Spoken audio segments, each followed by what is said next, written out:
Okay, so here we are with Britannia, and we can see again, this was not a terribly bad map, and if you put a book on it or something, it'll flatten down. But I've got it on my, it sits in the box, and it just ends up these annoying one-piecers that, I don't know, Avalon Hill never quite got this hang of them right. I prefer paper maps, which tend to lie flat. Anyway, let's get on to this. So the first thing to really do is to start looking at your power. And unfortunately, the very first power is the Romans, and they are one of the most complicated to kind of play in terms of just all this stuff you gotta, all these different roles. Better combat ability, the ability to string through spaces, the 3 movement ability, all this. There's places that you want though. So first of all, I get some points on turn 5. I don't care too much about these. In the end, I want to hold these, or have submitted nations holding them, though that's riskier. But this is what I'm really interested in. In the first 3 turns, I get points for having gone through areas and built a fort there. Actually, you don't even have to build a fort, you just have to go through them. So they get marked. If you run out, if you have all your forts built, you can still capture these. And the biggies, Alban Dalridia Dunedin, put me up here. That's this section up here. Now that's a long way up. I usually manage to get 1 or 2 of those. We'll see how we go. Below that, Pennines, York. That puts me down here. That's pretty easy to get to.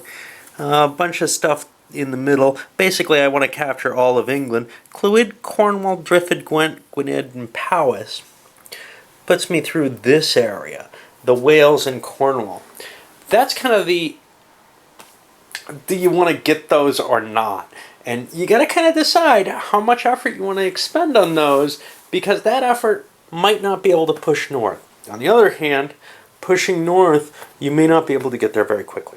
Alright, well, we get to do this invasion, and we get a major invasion here. Special, let's take a look at the rules on major invasions just very briefly to see how they work.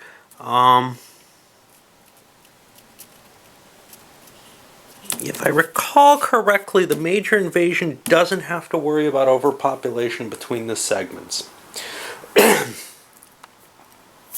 I've got some special abilities for movement capacity, I don't know, 5.22. The Romans can have any number of armies in an area except there may be no more than 4 in a highland. Okay, so I don't have to worry about that. I don't have overpopulation.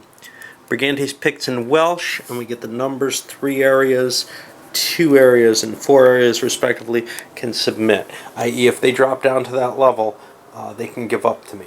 And that is kind of a useful bonus. I'd like to get the Picts to submit because that's where my score is. So let's try to drive north pretty hard. I'm going to throw a couple of Romans here in Sussex because that's easy to pass through. I'll throw a couple in Essex.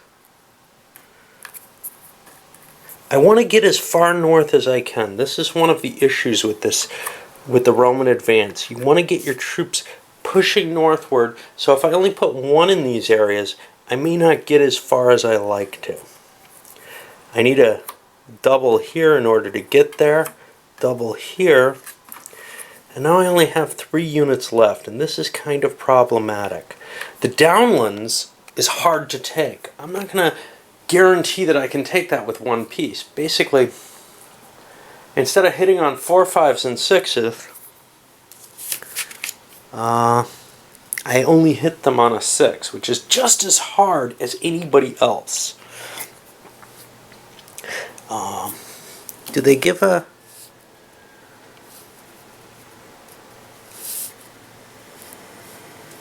See, now this is kind of... So Roman... Yeah, those are only normal armies, not a hill end. Yeah, so I only hit them on a 6. Of course, they only hit me on a 6, so 2 to 1 should probably be good enough. But what I'm going to do instead is I'm going to drive as hard as I can northward. I believe that's the best option. And now we start doing the battles. And, well, I want to come from the south as the Roman player because that opens up my retreat routes without helping my opponent, assuming I win. So let's hit this first. Now the poor Belgae usually get wiped out in this first turn.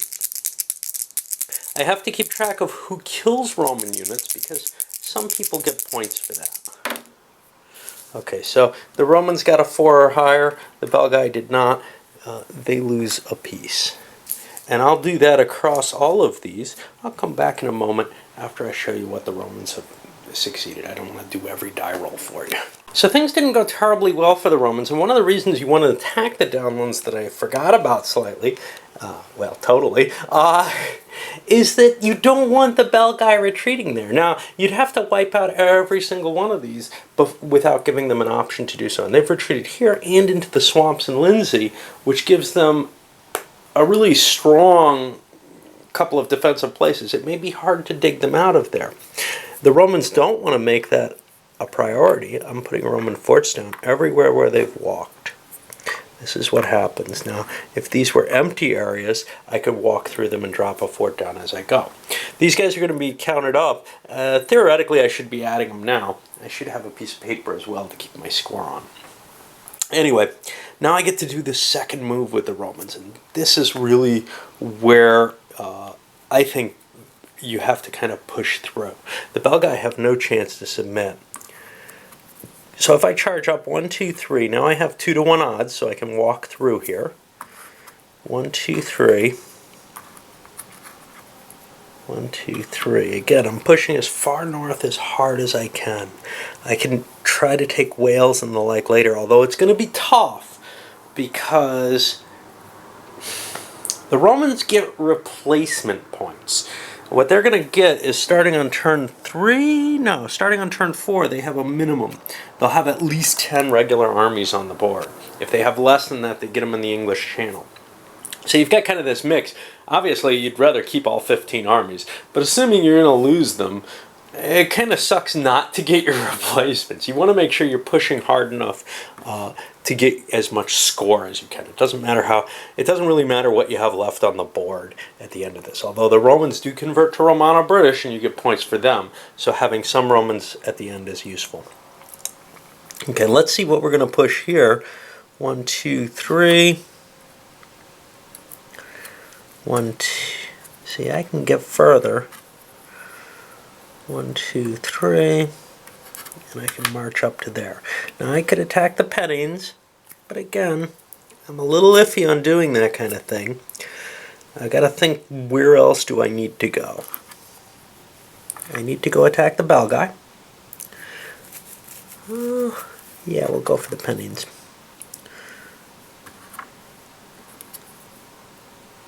Now, the Pennines I consider more vital than the downlands. But the problem is the Belgae get 2 points for each fort they destroy. And forts are things they can actually fight. So I might be finding, coming out of these places, some Belgae who are going to damage my ability to hold territory for the rest of the game. What do I do with this poor guy? Well, I could definitely throw him into one of these battles, but what I'm going to do instead is I'm going to push him into a 1-to-1 battle here at Devon. Is that a great idea? I don't know. I want to use him. And the reason I'm taking Devon is it blocks off Cornwall and allows me to be in a position where I can at least kind of consolidate in the south and take Wales as needed. Alright, I'll roll out these battles.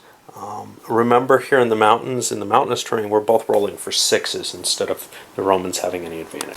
Okay, well, that's the extent of the Roman major invasion. They've swept through most of the territory, but left Belgae piled up in these places. Now, the Belgae have this population limit thing. They're going to have a problem. They've got to do something, but they happen to like burning Roman forts, so that's not too big a problem for them.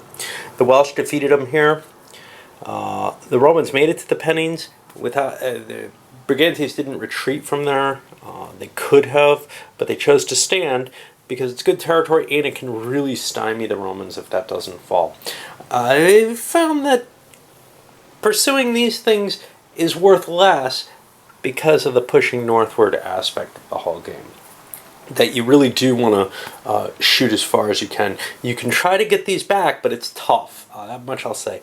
Cumbria defeated the Romans. We see Norfolk's completely empty because the Belgae hurt the Romans there. And I've put these little markers because they're going to remind me to score for those countries. I can take care of that at the end of the turn. Theoretically, they get the points as soon as they kill the unit. I had to look up because some of the games only allow you to kill units in your own turn. This one specifies on the powers that have that. For example, the Romano-British at any time during the Romano-British turn, which creates a kind of neat dynamic where you're trying to kill, where you're being more violent than you might otherwise be. All right, well, that is our Romans. So we go down, there's no Romano-British here, so we go down to the Belgae, and it's their turn. And their turns are more like everyone else's. We first count up their population. They have a half plus a half is 1. They got to get to 3 to get any additional people, but they want to get some points. Okay, well, the best way to get points is to charge out here. That looks pretty as safe as things get. They also have these guys. Do they want to use these two? Well, the Belgae's victory conditions are 1 point each area they hold on turn 4, and no points until they make it to the end of the game, which they never will. So frankly, they want to kill things. Do they want to hold the downlands, or do they want to go for a 2-to-1 attack? I'm going to push to here, although it cuts my retreat. See, holding the downlands gives me a place to retreat to. That's kind of the bonus. I'll push to South Mercia because I can retreat to Suffolk or Norfolk, Suffolk. And then I'll make some attacks here. Now these are normal. Everybody's a 5 or 6, except the fort can't retreat. So I'll do this one first. And the Belgae win that. And now I've got to be careful to actually score these. I'll put a Roman there. And then here as well, another 2 dice to 1. And I've scored this as well. So at this point, I may want to score points because the Picts aren't going to grab any more points. And I'll draw up a sheet of paper and show you those, but they're going to be collecting 2, 4, 6 points at this point in the game. We're not really too worried about what the Romans have already collected. You can add it up if you like.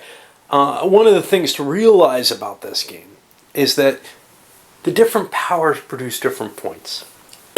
So purple is expected to get lots and lots of points off the Romans. If you look at their later powers, none of them are really as potent, although things like the Dubliners, I think, are actually capable of producing a large amount of points, even though they're this minor power. It's just a weirdness of the game. You got to just get used to it. All right, so I'll find some paper and start scoring things. After the Belgae, we have the Welsh. And we do the same kind of thing with them. 1, it's a clear area, not a mountain. 2, 3, 4.5 points. Okay. So 4.5 minus 3 is 1.5, and I get a Welsh army. I'm going to get to place that with my other armies. And now with the Welsh, things are kind of interesting because the Welsh produce lots of points throughout the game, and in fact, they've got to kind of make it here because there's a 6-point bonus there, and they've got good end of the game points. They want to last the whole game. They also only get 1 point for each Roman army and fort, so they're less interested.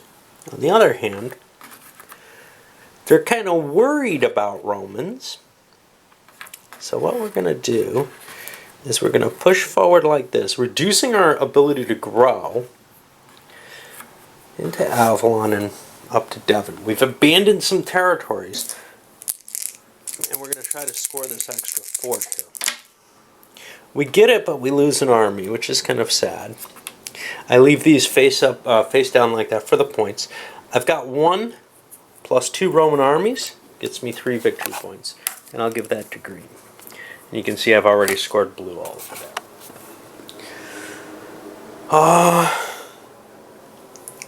The Brigantes are next. They're also facing the Romans. They get 3.5 points. Well, that's a half point in an army. I have to look to see what they want to save. I know what Welsh want to save, but I don't know what the Brigantes most want. They get lots of points for Roman armies. They've got a couple of them. They're happy with that. On turn 4, they want Strathclyde, Galloway, and each other area. They want to push back to here. Well, Cumbria may not be the wisest place if that's our desire. On the other hand, see, we can't just move all our troops into here and here because we've got the stacking limits. What we can do, I think Cumbria, I'm trying to see if either way has less troops coming then. This has 3, 4, 5. Yeah, I don't think there's a bonus either way. Here's what I'm going to do. I'm going to put 2 in each area. I could try to make an attack, but that's tough to do. Now, I got to look at... I'm at 3 areas, so I could submit to the Romans. I don't think I want to do that yet. Certainly don't want to do it until they commit to attacking me. Let's see how that works. Yeah, I certainly don't want to submit. I was wrong about this. Some of the games in this series allow you to collect at least partial points after you submit. This particular one, you can't collect any victory points after you submit, which means the best you can kind of do is survive. I'd rather try to do better than that. Now, I ought to have a marker of some sort to keep track of where I am on the turn. So I just did the Brigantes, now I'm up to the Picts, and the Picts have 1, 2, 3.5. They're going to get an army and a little boop. What the Picts don't want to do, they also do not want to die. They got big points at the end of the game. They want to kill Roman forts, which means they're not terribly interested in fighting the Romans. But I am going to try. So here's what's interesting, is you want the Romans to make it up near you so the Picts can hit them. But you don't want them particularly to be in the highlands because those are tough to attack. I don't want to also allow the Caledonians to come down and to take all of Scotland. And the Caledonians are next, and they should be the last. Everyone else is later powers. And they're very tiny. They just get 1.5 points. Now, I could make some kind of attack on the Picts. Reminds me of one of my first games where I came to some sort of agreement with the Caledonians, and I was constantly bossing the Picts around because he wanted his Picts to survive so badly that I was able to threaten my opponent that way. Frankly, once you get used, it was one of the first games I played. Once you get used to the dynamics of the game, you begin to realize the Picts are going to be pretty hard to dig out and kill. The Caledonians usually survive close to the end of the game as well. But there is some risk. If they're kept too small, either one of them, they could get hit by the Norsemen, for example. Anyway, that's all we have for this first turn. We'll be pushing to the second turn, and, well, I'll go into whatever's special for the second turn. But basically, it's just more of the same at this point.